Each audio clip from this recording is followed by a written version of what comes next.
Este video ha cambiado la vida de muchas personas y hoy puede cambiar la tuya. ¿Alguna vez has sentido que por más que ores, Dios ya no te escucha?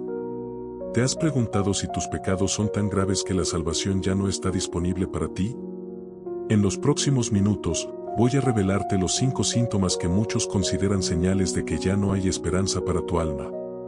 El cuarto síntoma es el que más me impactó personalmente y podría cambiar completamente tu perspectiva espiritual. Antes de continuar, quiero aclarar algo importante: este video no busca juzgarte, sino ofrecerte claridad en un tema que causa ansiedad a millones de creyentes. Si estás luchando con dudas sobre tu salvación, quédate hasta el final porque la respuesta que necesitas podría estar aquí. A lo largo de mi camino espiritual, he conocido a cientos de personas atormentadas por la idea de haber perdido su salvación. Personas que lloran en silencio pensando que Dios les ha dado la espalda definitivamente. Si tú eres una de ellas, este mensaje es especialmente para ti. Pero antes de revelar estos 5 síntomas, necesito que entiendas algo fundamental: la relación entre la justicia divina y la misericordia de Dios es más compleja de lo que muchos predicadores simplistas te han hecho creer. Lo que estás a punto de descubrir podría liberarte de años de tormento espiritual o confirmarte algo que has estado temiendo. Si te resulta útil este contenido, asegúrate de suscribirte y activar las notificaciones. Cada semana comparto revelaciones bíblicas que han transformado miles de vidas. Comencemos analizando el primer síntoma: la insensibilidad espiritual prolongada. ¿Recuerdas cuando comenzaste tu camino de fe? Probablemente sentías la presencia de Dios intensamente. Las escrituras cobraban vida, la oración era un momento íntimo y poderoso. Pero ahora, nada. Lees la Biblia y son solo palabras. Oras y sientes que tus oraciones rebotan en el techo. La alabanza, que antes te llenaba de gozo, ahora es solo una rutina vacía. Esta insensibilidad espiritual prolongada es lo que muchos teólogos han denominado como el endurecimiento del corazón. En Hebreos 3:13, la Biblia nos advierte sobre el engaño del pecado que nos endurece. Es como desarrollar callos en las manos: después de repetida fricción, la piel se vuelve menos sensible. Así ocurre con nuestra alma. El problema no es experimentar momentos de sequedad espiritual. Todos los grandes santos han pasado por noches oscuras del alma. La señal preocupante es cuando esa insensibilidad se convierte en tu estado permanente, cuando ya ni siquiera te importa que no te importe. Juan me escribió hace unos meses: durante 15 años fui líder en mi iglesia. Ahora no siento absolutamente nada cuando pienso en Dios. No es que esté enojado con Él, simplemente ha dejado de ser real para mí. ¿Significa esto que he perdido mi salvación para siempre? Lo que Juan estaba experimentando nos lleva directamente al segundo síntoma: la ausencia completa de convicción de pecado. La Biblia nos enseña en Juan 16:8 que una de las funciones principales del Espíritu Santo es convencer al mundo de pecado. Esta convicción no es solo sentirse culpable, es un reconocimiento profundo de nuestra condición espiritual que nos impulsa hacia el arrepentimiento. Cuando alguien ha llegado al punto donde puede pecar deliberadamente, repetidamente, sin experimentar ningún tipo de remordimiento o convicción, muchos teólogos consideran esto como una señal alarmante. No estamos hablando de tropiezos ocasionales o luchas con tentaciones persistentes, eso es parte de la experiencia humana normal. Nos referimos a cuando alguien puede sumergirse completamente en un estilo de vida contrario a las enseñanzas bíblicas sin sentir absolutamente ninguna incomodidad espiritual. Cuando la voz suave del Espíritu Santo parece haberse silenciado por completo. Pedro, un antiguo pastor, me confesó: llegué a un punto donde podía mentir, engañar en mis negocios, incluso ser infiel a mi esposa, y no sentía absolutamente nada. No es que justificara mi comportamiento intelectualmente, simplemente, la convicción había desaparecido por completo. Fue entonces cuando me pregunté si había cruzado una línea de la que no había retorno. Esta ausencia de convicción suele aparecer gradualmente. Primero, ignoras pequeñas convicciones. Con el tiempo, esa voz se vuelve más débil hasta que un día descubres que ya no puedes escucharla en absoluto. Pero antes de continuar con el tercer síntoma, necesito hacer una pausa para aclarar algo sumamente importante. Si estás experimentando angustia por tu condición espiritual, si te preocupa haber perdido tu salvación, esa misma preocupación es paradójicamente, una señal esperanzadora. Las personas que realmente han llegado al punto de no retorno espiritual raramente se angustian por ello. El simple hecho de que te preocupe tu relación con Dios sugiere que el Espíritu Santo sigue obrando en tu vida. Ahora, vamos a profundizar en el tercer síntoma, el rechazo consciente y sostenido de Cristo. La Biblia habla en Hebreos 10, 26-27 sobre aquellos que pecan voluntariamente después de haber recibido el conocimiento de la verdad. Este pasaje ha sido objeto de intensos debates teológicos durante siglos, pero muchos eruditos concuerdan en que se refiere a algo más profundo que simplemente cometer pecados conscientes. Se trata de una decisión deliberada, persistente y consciente de rechazar completamente a Cristo después de haberlo conocido verdaderamente. No es una duda momentánea o una crisis de fe. No es cuestionar aspectos de la doctrina cristiana. Es un repudio total y sostenido de Jesús y su obra redentora. Laura, una exmisionera, me compartió: durante 20 años prediqué el Evangelio en 3 continentes. Un día, después de una serie de decepciones personales y una crisis de fe, decidí conscientemente que ya no creería en Cristo. No fue un arrebato emocional, fue una decisión calculada. Durante los siguientes 5 años, no solo rechacé mi fe anterior sino que me dediqué activamente a desacreditar el cristianismo. Lo más aterrador para mí era que no sentía ningún remordimiento por esto. El caso de Laura ilustra lo que teólogos como John Owen han llamado apostasía deliberada. Sin embargo, incluso en casos tan extremos, la historia de la redención nos muestra que Dios puede alcanzar a las personas en los abismos más profundos. La propia Laura eventualmente experimentó lo que ella describe como un milagro de restauración espiritual que desafía muchas de nuestras suposiciones teológicas. Ahora llegamos al cuarto síntoma, la blasfemia contra el Espíritu Santo, del que personalmente más me impactó y que mencioné al principio. En Mateo 12, 31-32, Jesús hace una declaración asombrosa: por eso les digo que todo pecado y blasfemia será perdonado a los hombres, pero la blasfemia contra el Espíritu no le será perdonada. Al que diga alguna palabra contra el Hijo del Hombre, se le perdonará, pero al que hable contra el Espíritu Santo, no se le perdonará ni en este mundo ni en el venidero. Estas palabras han causado terror en innumerables creyentes a lo largo de los siglos. ¿Qué es exactamente esta blasfemia imperdonable? ¿Es posible cometerla accidentalmente? ¿Cuántas personas angustiadas me han escrito preguntando si sus pensamientos intrusivos o palabras dichas en momentos de ira constituyen esta blasfemia? Después de años estudiando este pasaje y consultando con docenas de teólogos respetados, he llegado a entender que la blasfemia contra el Espíritu Santo no es simplemente pronunciar ciertas palabras o tener pensamientos blasfemos. En su contexto original, Jesús estaba respondiendo a los fariseos que, a pesar de presenciar milagros indiscutibles realizados por el poder del Espíritu Santo, atribuían deliberadamente estas obras a Satanás. La blasfemia contra el Espíritu Santo implica un rechazo persistente, deliberado y completo de la obra redentora del Espíritu. Es atribuir conscientemente la obra de Dios a fuerzas malignas, no por ignorancia o confusión, sino por una oposición calculada a la verdad a pesar de conocerla claramente. Lo crucial aquí es entender que las personas que realmente han cometido este pecado no se angustian por haberlo hecho. Su corazón ha llegado a tal grado de endurecimiento que no experimentan convicción. Por tanto, si te preocupa haber blasfemado contra el Espíritu Santo, esa misma preocupación es evidencia de que probablemente no lo has hecho. Carlos me escribió desesperado: cuando era adolescente, en un momento de rabia contra Dios, pronuncié palabras horribles contra el Espíritu Santo.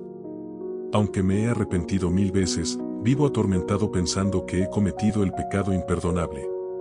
Le expliqué a Carlos que su angustia y deseo de reconciliación con Dios eran precisamente evidencia de que el Espíritu Santo seguía obrando en su vida. El pecado imperdonable no es imperdonable porque ceda la misericordia de Dios, sino porque la persona que lo comete ha llegado a un estado donde rechaza persistentemente cualquier posibilidad de arrepentimiento.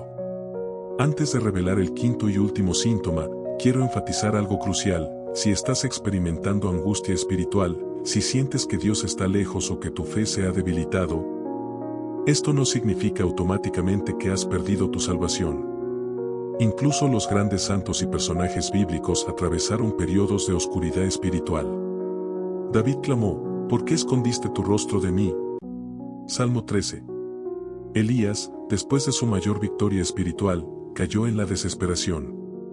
Madre Teresa confesó en sus diarios décadas de sequedad espiritual mientras servía fielmente.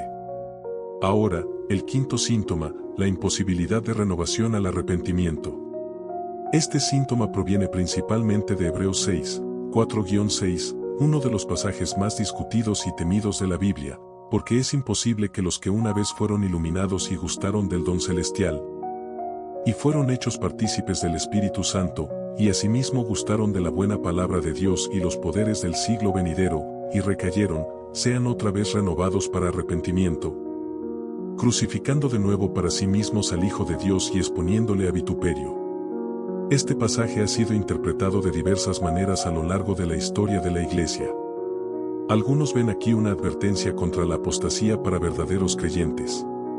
Otros argumentan que describe a personas que experimentaron aspectos del cristianismo sin llegar a una fe salvadora genuina. Lo que parece claro es que el texto habla de una condición espiritual tan endurecida que la renovación al arrepentimiento se ha vuelto imposible. No porque Dios sea incapaz o no esté dispuesto a perdonar, sino porque la persona ha llegado a un estado donde ha rechazado permanentemente los medios mismos por los cuales podría arrepentirse. Es como un paciente que no solo rechaza la medicina sino que ha llegado a creer que el médico es su enemigo y la medicina un veneno. En tal estado mental, ¿cómo podría producirse la curación? María me escribió, fui cristiana durante 30 años. Ahora no solo he rechazado esa fe, sino que encuentro repulsiva la idea misma de volver a Cristo. No es que esté enojada, simplemente he llegado a ver el cristianismo como una farsa perjudicial. No siento ningún deseo de arrepentirme porque no creo que haya nada de qué arrepentirse. Este tipo de endurecimiento total, donde la persona no solo ha abandonado la fe sino que encuentra imposible concebir un retorno, es lo que muchos consideran evidencia de este quinto síntoma. Ahora bien, después de analizar estos 5 síntomas, quiero ofrecer algunas consideraciones importantes. Primero, debemos abordar estos temas con profunda humildad teológica. La salvación y la condenación son asuntos que, en última instancia, solo Dios puede juzgar con perfecta justicia y conocimiento. Las tradiciones cristianas han interpretado estos pasajes difíciles de maneras diferentes, y debemos ser cautelosos al hacer pronunciamientos definitivos sobre el destino eterno de cualquier persona. Segundo, la Biblia presenta repetidamente a Dios como increíblemente misericordioso, lento para la ira y grande en misericordia, Salmo 103, 8. Jesús habló de dejar las 99 ovejas para buscar la única perdida. La parábola del hijo pródigo nos muestra a un padre esperando ansiosamente el regreso de su hijo rebelde. Estas no son las acciones de un Dios ansioso por condenar. Tercero, si estás experimentando estos síntomas o temes estar experimentándolos, hay esperanza. La historia cristiana está llena de testimonios de personas que parecían espiritualmente muertas y fueron revividas por un toque de la gracia divina. Agustín de Hipona llevó una vida disoluta antes de convertirse en uno de los mayores teólogos cristianos. John Newton, autor de Amazing Grace, fue traficante de esclavos antes de experimentar la transformación radical por la gracia de Dios. Veamos algunos pasos prácticos si temes haber perdido tu salvación. 1. Reconoce que la preocupación misma puede ser obra del Espíritu Santo. El temor de haber perdido la salvación suele ser, paradójicamente, evidencia de que el Espíritu sigue obrando en tu vida. Las personas verdaderamente endurecidas raramente se preocupan por su condición espiritual. 2. Busca comunidad. El aislamiento espiritual puede exacerbar nuestras dudas y temores. La Biblia nos llama a no dejar de congregarnos, Hebreos 10:25. Encuentra creyentes maduros y compasivos que puedan acompañarte en tu lucha. 3. Practica disciplinas espirituales sin depender de sentimientos. La fe madura no siempre viene acompañada de experiencias emocionales intensas. Lee las Escrituras, ora, sirve a otros, incluso cuando no sientas nada.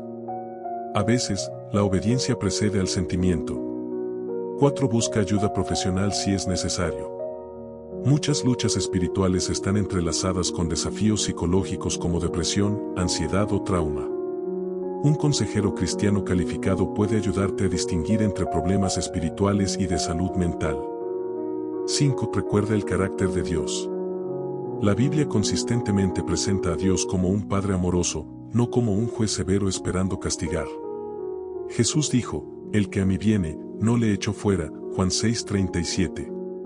Permíteme compartir la historia de Roberto, un pastor que me escribió hace unos años. Durante 2 décadas lideré una congregación mientras luchaba secretamente con adicciones. Eventualmente, mi vida se desmoronó. Perdí mi ministerio, mi familia y mi fe. Durante 3 años viví convencido de que Dios me había abandonado definitivamente, que había agotado sus reservas de gracia para mí. Un día, en mi punto más bajo, experimenté lo que solo puedo describir como un milagro de restauración. No por algo que hice, sino simplemente por la gracia implacable de Dios. Hoy sé que no hay abismo tan profundo donde su amor no pueda alcanzarnos. La historia de Roberto nos recuerda que incluso en nuestros momentos más oscuros, la misericordia de Dios puede sorprendernos. Como escribió el apóstol Pablo, donde abundó el pecado, sobreabundó la gracia, Romanos 5:20.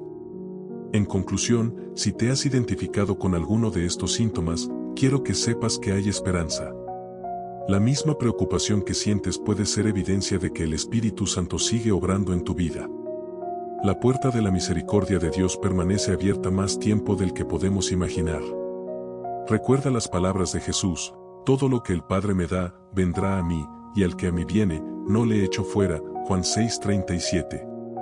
Esta promesa no tiene excepciones ni letra pequeña.